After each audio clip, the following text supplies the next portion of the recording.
Welcome to your Directional Language tutorial.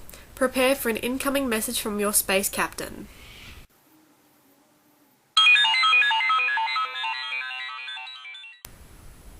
This presentation is designed to be an introduction into mapping and coordinates.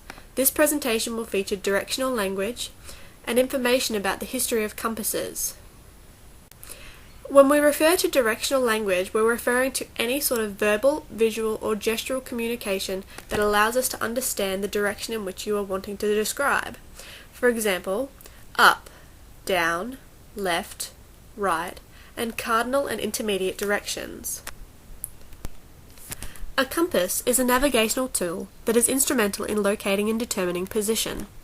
A compass provides a reference point that is stationary to the Earth's surface. A compass is distinguished by cardinal directional points called north, east, south, and west. Additionally, compasses feature intermediate or in-between points, northwest, northeast, southwest, and southeast. On a compass, the direction is symbolized by an abbreviation of the initial. For example, north is abbreviated to N. There are several types of compasses used. Most of the compasses we are going to discuss have been modified over time to remain beneficial in our contemporary and technologically advanced world. Magnetic compasses are one of the most renowned forms of compasses that use magnets to align with the Earth's magnetic field. These types of compasses can be quickly made and use very basic tools. Gyro compasses are used on ships and run electronically. Astro compasses determine the position of true north through the positioning of astronomical bodies and were considered the most reliable method of directional positioning pre-GPS. And lastly, liquid compasses, introduced by Sir Edmund Halley of Halley's Comet fame, who proposed the addition of dampened fluid would reduce the swivel of a compass point and increase accuracy and reliability. Before compasses were invented, travellers relied on visual and verbal histories to help them navigate. Some ancient civilizations used constellations, stars, moon, and the sun to help guide their journey.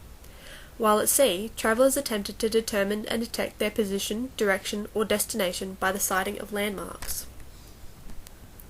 The compass was invented in China during the Han Dynasty between the 2nd century BC and 1st century AD. The first compasses were naturally magnetized with a substance called lodestone, comprised of iron ore. The ancient Chinese noted that when the lodestone was suspended in the air, it would swivel and pivot easily, but always stop at the same place, towards the magnetic pole. The invention of the compass revolutionized our understanding of navigation, travel, distance, geography, science, astronomy, and greatly impacted economies and trade. All of these impacts are still present today. At the end of this instructional video, there will be a link provided so that you can understand how to physically use a compass. Now cadets, stand by for end of transmission.